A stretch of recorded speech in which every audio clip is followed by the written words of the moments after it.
आज जिस केस के बारे में मैं बात करूंगा उसमें पुलिस को न केवल 40 साल एक कातिल को पकड़ने में लगे, बल्कि 140 से भी ज़्यादा सबूत और 3300 से भी ज़्यादा लोगों की जांच करने के बाद भी पुलिस को वह कातिल खोजने में सफलता नहीं मिल पा रही थी। लेकिन एक कोको कोला की कैन ने पूरी कहानी बदल दी।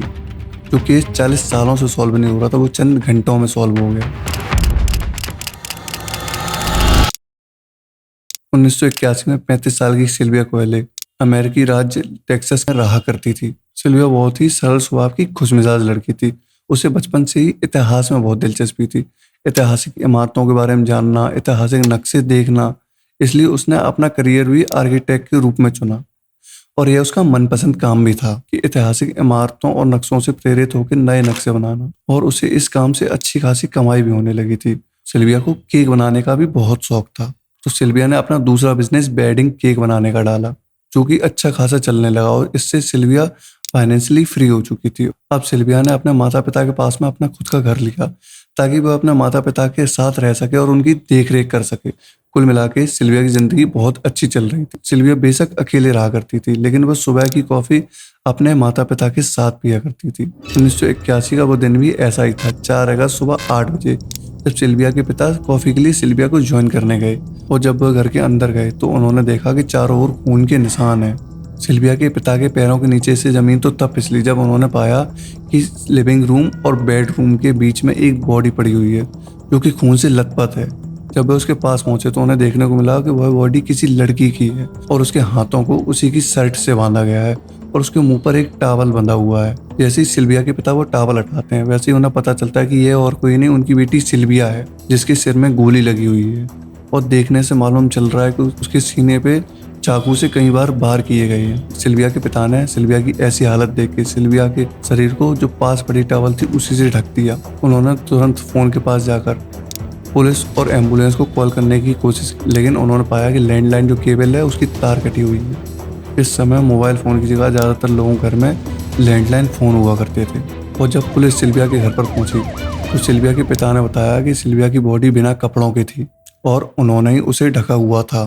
पुलिस ने तुरंत उस टॉवल को उठा दिया ताकि वो क्राइम सीन को बिना डिस्टर्ब किए फोटोग्राफ ले सकें और सिल्विया की बॉडी को पोस्टमार्टम के लिए भेज दिया गया। और पुलिस उस घर की छानबीन करने लगती है तो उन्हें देखने को मिलता है कि बेडरूम की खिड़की तोड़ने की कोशिश की गई है, लेकिन विंडो बहुत मजबूत होने के कारण टूट नहीं पाई। उन्होंने बाथरूम में जाकर देखा तो वहाँ पे बहुत बड़ी खिड़की टूटी पड़ी थी। उस खिड़की से निकलकर सीधा रास्ता झाड़ियों की ओर जा रहा था। झाड़ियों में उन्हें उसी टूटी हुई खिड़की के कांच मिलते हैं। घर से उन्हें बहुत सारे फॉरेंसिक प्रूफ मिलते हैं। सिल्विया के बॉडी ड्राइंग रूम और बेडरूम के फर्श के बीच पर मिली। सिल्विया के बेड पर भी बहुत सारा खून फैला हुआ था। उसकी पूरी बेडशीट, पिलो कवर, डोरमैट सारे खून से लने हुए थे। पुलिस को बेड के पास पड़ा हुआ एक खून से लथपथ चाकू भी मिला। पुलिस ने ऑरेंज कलर का रग और वो टॉवल जिससे सिल्विया का मुंह ढका गया था, क्योंकि सिल्विया बिना कपड़ों के मिली थी, तो उसके प्राइवेट पार्ट से भी कुछ स्वैप्स ले लिए गए।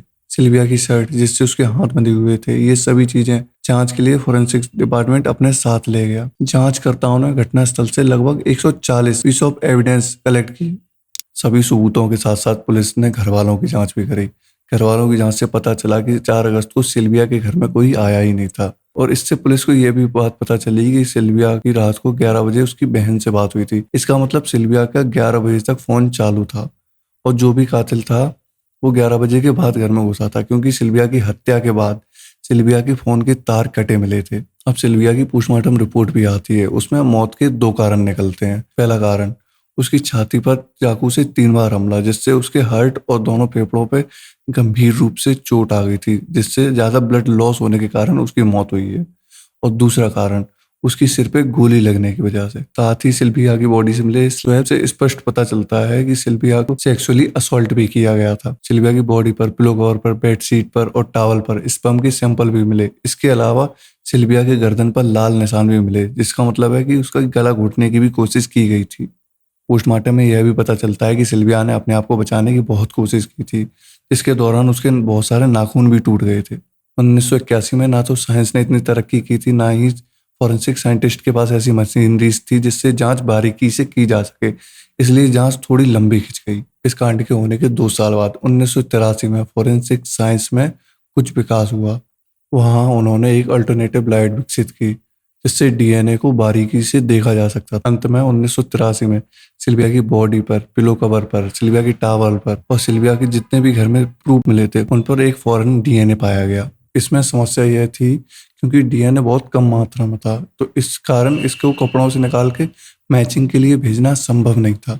समय बीतता गया और साथ के साथ विज्ञान भी तरक्की करता गया। अब सन आया 2000 और सीबीआई ने आखिरकार उस डीएनए को डेवलप कर लिया था। उससे निकला एक आदमी का डीएनए। अब सीबीआई एफबीआई की मदद से उस डीएनए को मैच करने के लिए कंप्यूटर सिस्टम में डालती है, लेकिन उस डीएनए सैंपल का किसी अपराधी के रिकॉर्ड से मैच नहीं मिलता। इसका मतलब यह था कि यह कातिल जो भी था, यह उसका पहला और आखिरी क्राइम था। इसी दौरान एक चोर ने अपने ऊपर झूठा इल्जाम ले लिया। फिर जब बाद में जांच में पता चला तो वो चोर फ्री के खाने और सिगरेट के कारण जेल जाना चाह रहा था, इसलिए उसने अपने आप को झूठ बोल के फंसाने की कोशिश की थी। इसके बाद हर साल सीबीआई और एफबीआई अपने डेटाबेस में सैंपल मैच करने की कोशिश करते रहे, लेकिन 2020 तक ये डीएनए किसी भी डेटाबेस में किसी से भी मैच नहीं हुआ। अब साल आता है 2020, एक कंपनी सामने आती है, यूनाइटेड डेटा कलेक्ट, जो हेल्थ रिलेटेड रिसर्च के लिए लोगों का डीएनए सैंपल अपने डेटाबेस में सेव्ड रखा करती थी। अब एफबीआई इनकी मदद लेते हैं और 26 मई सन 2020 को एफबीआई को आखिरकार एक लीड मिलती है। सिल्विया के घर पे मिला हुआ डीएनए सैंपल एक फैमिली ट्री से मैच कर जाता है। उन्होंने जिस फैमिली ट्री को देखा था उसमें 3300 से भी ज्यादा लोग थे। पुलिस को संदिग्ध को ढूंढने में बहुत ज्यादा मेहनत करनी पड़ी, लेकिन पुलिस के लिए काम आसान तब हो गया जब पुलिस को पता चला कि इस फैमिली ट्री में बहुत कम ही लोग बचे हैं। पुलिस ने धीरे धीरे करके सभी को रूल आउट करना चालू किया। अब शक्ति सुई गई उस फैमिली के बचे हुए आखिरी सदस्य पर, एक आदमी जो 1981 में सिल्विया के घर से मात्र 20 किलोमीटर दूर रहा करता था और अब वह नेब्रास्का नाम की जगह पर रह रहा है। अब पुलिस उसके खिलाफ जांच शुरू करती है। एक आदमी बिल्डिंग के पास का सारा कचरा इकट्ठा करके बिल्डिंग के पास जो डस्टबिन पड़ी हुई है उसमें कचरा डाल जाता है और मौके का फायदा उठा के पुलिस वाले उन गार्बेज बैग को सीधा फॉरेंसिक डिपार्टमेंट ले जाते हैं और पुलिस वालों को जिन पर शक था उसी के नाम का उन्हें उस गार्बेज में एक बिल भी मिला और उस बिल में उसका ईमेल एड्रेस था जिसमें उसके सामान की लिस्ट थी। उस खरीदे हुए सामान में एक कोको कोला की कैन भी थी जो कि वनीला फ्लेवर की थी और लकीली वो कैन उस बैग में ही मिल जाती है। पुलिस उस कैन का डीएनए टेस्ट सिल्विया के घर पे मिले हुए डीएनए से मैच कराती है और वो मैच हो भी जाता है। अब पुलिस नेब्रास्का वापस जाती है और वहाँ से पकड़ के लाती है डेविड नाम के एक 62 साल के आदमी को, जिसने आज से 40 साल पहले सिल्विया का खून किया था और जब इसने खून किया होगा तब ये 22 साल का रहा होगा। उसने बिल्कुल सोचा नहीं होगा कि बुढ़ापे में उसको पुलिस ढूंढते हुए आ जाएगी और इन बाबूजी की जेल में खतरदारी होगी। और अब डेविड पर कोर्ट में केस चलता है और पुलिस अपने सारे सबूत कोर्ट में पेश करती है, लेकिन कहानी में ट्विस्ट तो तब आता है कि जब डेविड कहता है कि ये कत्ल उसने नहीं सिल्विया के बॉयफ्रेंड ने किया है, जो कि बहुत गुस्सैल था और कई बार सिल्विया को मारा भी करता था। और यह बात आप सिल्विया के फैमिली से भी पूछ सकते हैं और वह तो सिल्विया के घर पे सिल्विया की मर्जी से गया था, इसलिए सिल्विया के घर पे उसका डीएनए मिला। और तो और वह पुलिस वालों की भी गलती निकालता है कि पुलिस वालों ने ठीक से जांच ही नहीं की। पुलिस वालों ने सिल्विया के बॉयफ्रेंड को जांच के अंदर ही नहीं रखा। लेकिन यह सब सिर्फ डेविड की सजा से बचने के लिए बहानेबाजी थी, क्योंकि फॉरेंसिक डिपार्टमेंट को वहाँ पर केवल 2 डीएनए मिले थे, एक सिल्विया का और दूसरा डेविड का।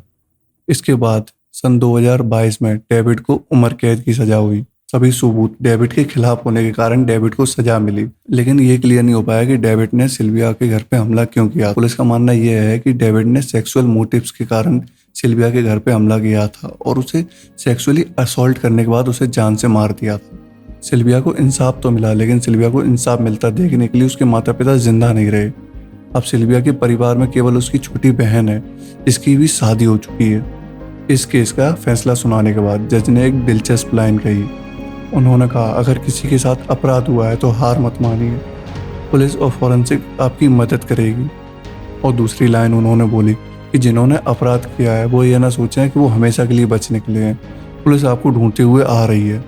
अगर आपको ऐसी ट्रू क्राइम स्टोरीज देखना पसंद है तो इस चैनल को सब्सक्राइब जरूर करें, क्योंकि मैं फ्यूचर में और ऐसी मिस्टीरियस ट्रू क्राइम स्टोरीज लाता रहूँगा। और अगर आपको ये केस दिलचस्प लगा है तो इस वीडियो को लाइक जरूर करें।